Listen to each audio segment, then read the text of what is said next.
Good evening. Welcome to the Black Conservative Voice. Your host, David Colbert, here on the CTM News Network, the Voice of Truth.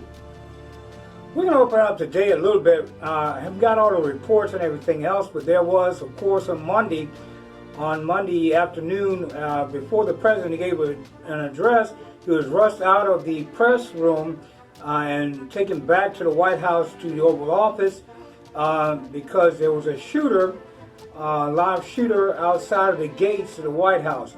No information right now at this particular time is available on what occurred with that person outside shooting at the White House, shooting up in the air, whatever it was.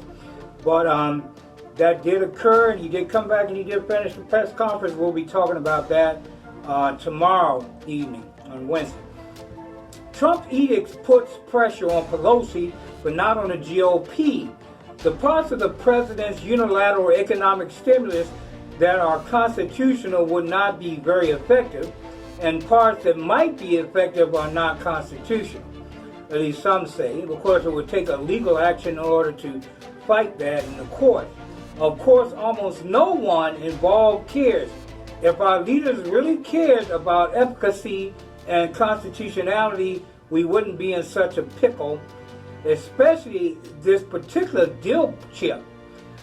The pressing question in Washington is about whether President Trump's flats will work in changing the politics of what had become the latest agony of the 2020s for Republicans. Democrats had left a divided GOP holding the bag on the next stimulus. As reported on Fox News, does this change the political calculus or make a eventual deal more likely? That's the question. But that depends on the Senate Republicans. They need to stand behind the President Donald J. Trump.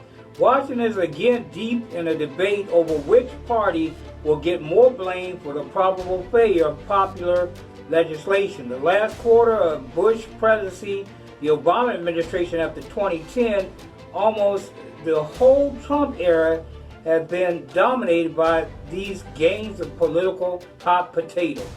If you have lived through 2007 debt ceiling shuffle, the budget sequestration, and fiscal cliffs of Obama, Boehner, I believe it was, period, the Ted Cruz defund Obama care shutdown, Obama immigration power plays, and the Trump border melodrama, you know how these things go.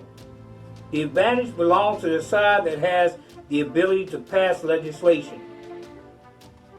Will be less disadvantaged when voters punish their leaders for failure, and Democrats were two for two on the current stimulus fight. They passed the behemoth bill in May and then got to watch Senate Republicans in the White House chase each other in circles for months.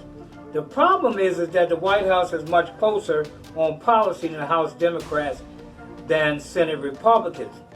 President Trump's re-election bid depends on economic turnaround and growing public confidence as fall begins. And I don't necessarily agree with that. Democrats are always down for more federal spending. So aside from a few specific, Trump and Nancy Pelosi, all on the same philosophical page.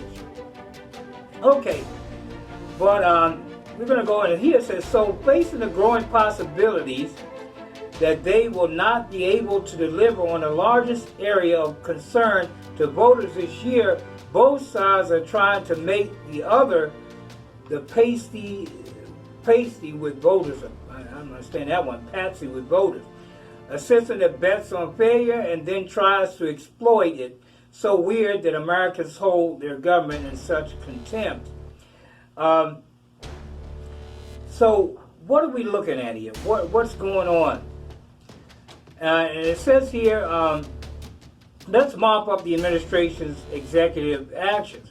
Now, this is the Democratic Party. They want to change. They want to change things. They want to keep us paying a higher unemployment rate and everything, or unemployment amount to people that are unemployed.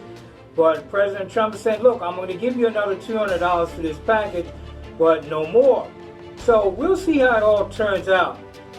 The final part of the executive suite is an order for officials who work for him to study whether it would be good for the federal government to forbid evictions and those who rent their homes. Trump could have done the same thing in a phone call. So this is they say, the emptiest gesture before. I don't believe that, and this is one of the reasons why Fox News is no longer really conservative. They're leaning more right and more left than they are right now. Democrats have been alternately howling that the measures are massive, executive unsurpassing, but also somehow meaningless. What then does it really mean is that there's not only ones to forego governing in favor of dubious symbolic grandstanding. So will it work? Yes, it will work. What President Trump is pulling for. We're going to leave this report alone because I don't believe it's really accurate in the way it's portraying the situation we face. I will be right back in a moment here on the Black Conservative Voice. This is David Colbert on the CTM News Network, the voice of truth.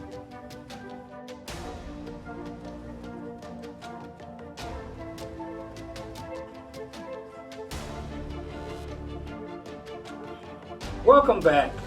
You're watching the Black Conservative Voice on the CTM News Network, and I'm your host, David Colbert.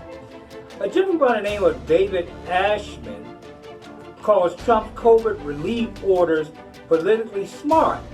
Some Dems must argue against the safety net. President's actions forces Democrats to be against paying money to unemployed Americans. How's that going to work out? The political, economic, and legal implication of Trump's executive action on COVID relief, David Ashman says, a host of Bulls and Amps and Bears on Fox Business joins Bill Hemper with insight on Bill Hemper Report. President Trump's executive order is providing $400 per week in federal unemployment benefits and payroll tax holiday for the rest of the working class, and it means the Democrats' threat of a lawsuit isn't as straightforward as it sounds. Fox Business Network host David Ashman told Bill Hemper on Bill Hemper's report. On this money politically is smart for the president's perspective. The Bull and Bears host said it forces Democrats to be against paying money to unemployed Americans. That is what they have to argue against. The check stopped getting cut last week. So, what do the Democrats do? Do they go along with the program? Do they put it in the bill and they move it forward there? Or do they continue to fight against helping the American people? Those of us who are in need, who are struggling through this pandemic and all these closed down and shutdowns, which I also do not agree with. But Mr. Ashman goes on to say it's politically, it is smart from the president's perspective. And he said, and as I said earlier, he forces the Democrats to say that they won't pay Americans. If there is no kind of executive order or deal, and there doesn't seem to be a deal from Washington, those checks from governments are going to stop, and the unemployed will stop getting money. Ashman added, it forces Democrats to be against giving tax cuts to Americans making less than $100,000 per year. Since Congress controls new federal spending, Trump predicted over a weekend that his orders could face legal challenges. He said if we get sued, it's from somebody that doesn't want people to get money, Trump said over the weekend. And that's not going to be a very popular thing. In enough parts of America, there is not a complete lockdown. There are jobs available, he said. Legally, are Democrats in an election year going to go to court and sue the president to pay the unemployed? As I said earlier, this is pure foolishness. And the Democrats, I mean, what we're going through right now in this country does not deserve this back and forth in Congress deciding whether they're going to help the constituents of this country. We voted those people in. All of us, Democrat, Republican, whatever. They are there to serve us. If they're to serve us, then they need to take care of their job, which their job is to see what do the American people say. And I can pretty much guarantee you that the American people, they're unemployed, they want to get their unemployment insurance. Let me tell you something. I don't know if anybody's seen this before, but they've been charging you unemployment insurance rates and stuff for all the years that you've been working. If you work, you get a paycheck, you get charged that unemployment insurance. So somewhere along the line, you've already paid for your weekly check. To me, that's a good thing because we work hard and we deserve it. We're going to have insurance. It needs to take care of us in this present time in this economy, one of the things that we're going through right now. So I am, of course, always with President Trump because instead of continuing on to give people a non-incentive amount of money per week to move forward, he has agreed upon $10 an hour. That's pretty much what that is. $10 an hour, $400 a week. I don't think it's a bad pay for some everyday American.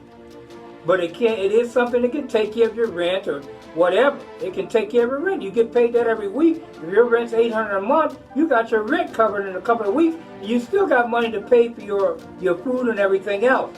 Now, if you have a higher standard of living, well, at some point or another, I'm sure you've probably already paid all you paid in to unemployment, and some people don't even have that type of insurance. They're wealthy, and they get by on what they have, what they've invested in these different things like that, dividends, whatever. But we need to take care of the American people. That is what it is about Nancy Pelosi. So I believe that Nancy Pelosi, the Democrats in the House, and the Republicans in the House, we need to come to some type of agreement. Not something that's going to destroy this country with a bunch of foolish expenses like bailing out states. And may I point out once again, as I've pointed out in the last couple of programs, that these states, a lot of them are supporting the killing of babies in this country through Planned Parenthood. We don't need that. I'm not going to support somebody who is going out putting out money to kill babies, then taking the other money that they're getting in their state to use it to form, I don't know, there's all kinds of things going on in those states or those cities that are claiming they're out of money. And it's already been clearly pointed out that they're not. They're just wanting more money to promote those things like Planned Parenthood, increasing teacher salaries, which is not a bad thing in some cases. But if most teachers, I know if you ask most teachers, are they getting paid a decent wage? The majority of them will say yes. But, of course, I'm sure that some will disagree with me. But the majority of them will say yes.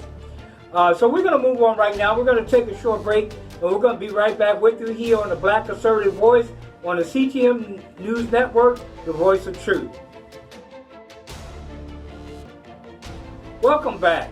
You're watching the Black Conservative Voice here on the CTM News Network, the voice of truth.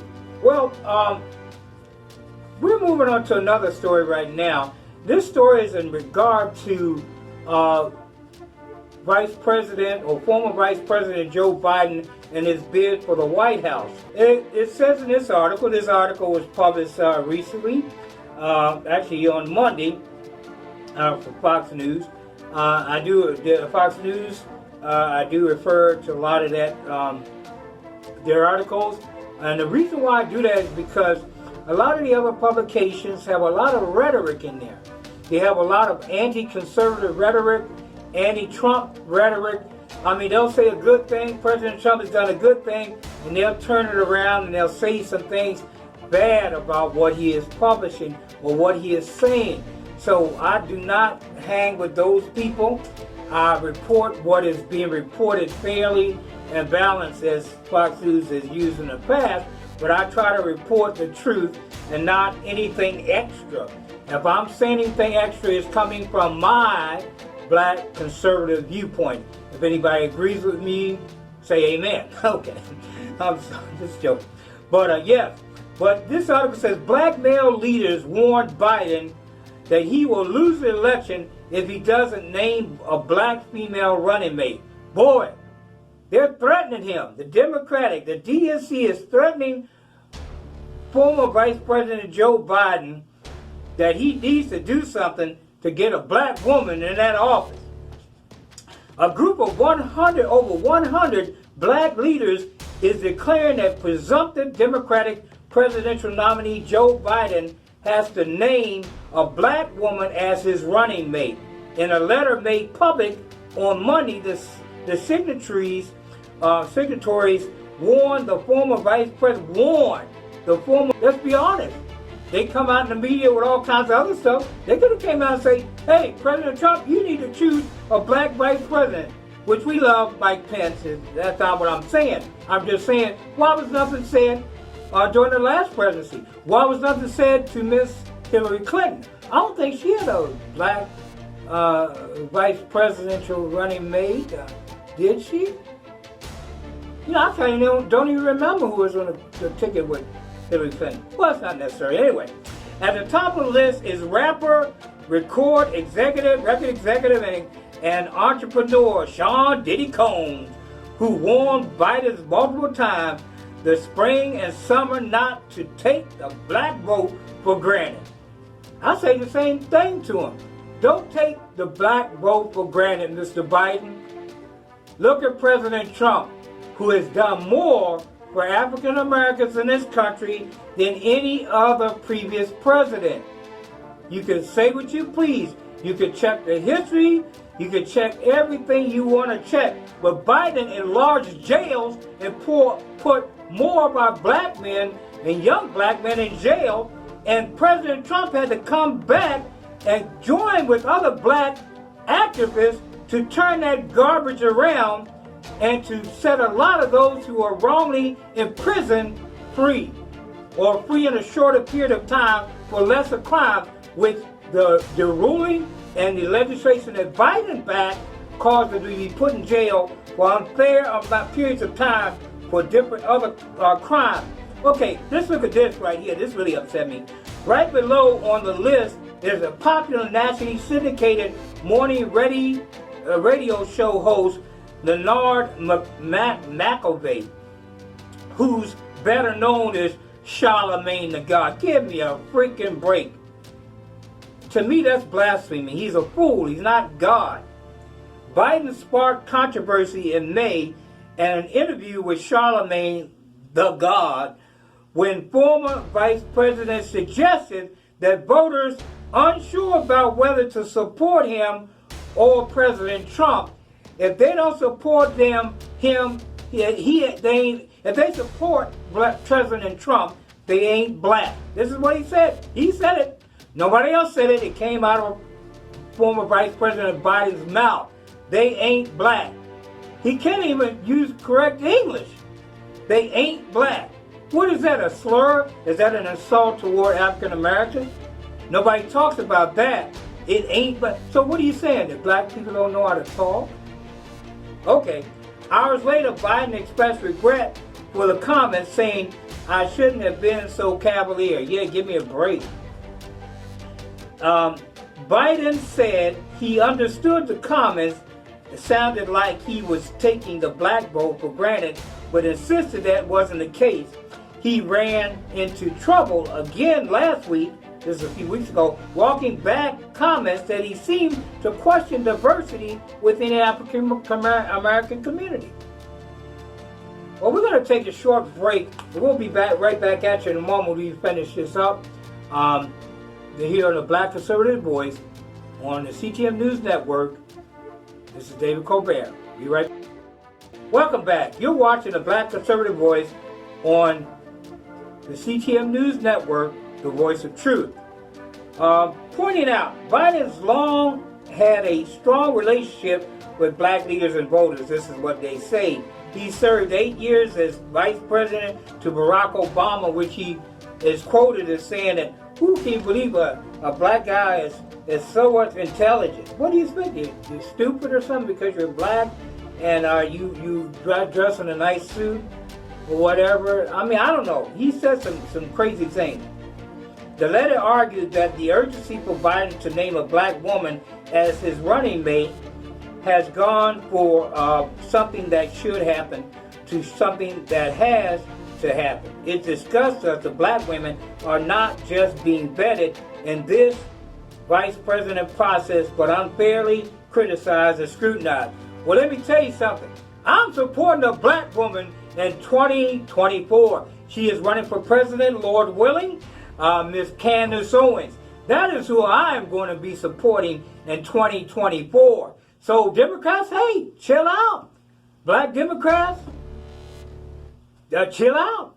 We're going to have a black woman running for president in 2024. And she's already mentioned it, so I hope maybe she'll call me in to, maybe I can get her here on the program to interview with me about those thoughts or whatever. And she has her own program, if you've seen it on YouTube. But also, I'm going to take a moment. If you're interested and you like this program, please support us. Come on out and support us through your business by advertising with us here on the station. The email address is there if you want to email us. But I want to just go over a few more things before I close out. Was Joe Biden ever labeled too ambitious because he ran for president 3 times? Should President Obama not have made him the vice president because he had to worry about his loyalty when he clearly had ambitions to be president himself? Why does Senator Kamala Harris have to show remorse for questioning Biden's previous stance on integrated busing during the Democratic primary debate? What about 1994 crime bill? Let's be clear about the kind of remorse reckoning that matters in 2020 when black community is still suffering the consequences for these oppressive measures. So black women are the only ones required to stay in their place and show remorse for even questioning their own oppression, the co-signers asked. Biden has made fighting for civil rights and taking aim at systematic racism a central tenet of his 2020 presidency. This is a joke. The very people who oppressed us through the civil rights era, through the Emancipation Proclamation, the Democratic Party, is coming up talking about they're going to stand for us. The Republicans are the ones who stood up for the blacks in 1964. They stood up for us in 1864 and 1865. They stood up for us involving the 14th and 15th Amendment. So who are you going to stand up for? Well, I am voting for President Donald J. Trump because he is continuing, hopefully, the tradition of the Republican Party to stand behind African Americans and to support the things that we stand for. And let me remind each and every one of my African American brothers and sisters, not to be negative, but to let you know that we are a minority in this country. The majority, like it or not, are from other countries and other races. We are but one race in a country of all Americans. So we need to we can stand up. We don't have to be abused, but we also need to stand up and understand that we are not the only race that maybe has been mistreated. Matter of fact, we're going to be talking about some other things in reference to the Jewish race or Jewish people in this country, probably on our tomorrow's program. So once again, you're watching the Black Conservative Voice here on the CTM News Network, and I am your host, David Colbert. And I want to say to you, as I always do, as I normally try to always do, sometimes I get going or lose time, but I want to say God bless you, God bless America, and God bless the world. Until next time, this is David Colbert saying good night.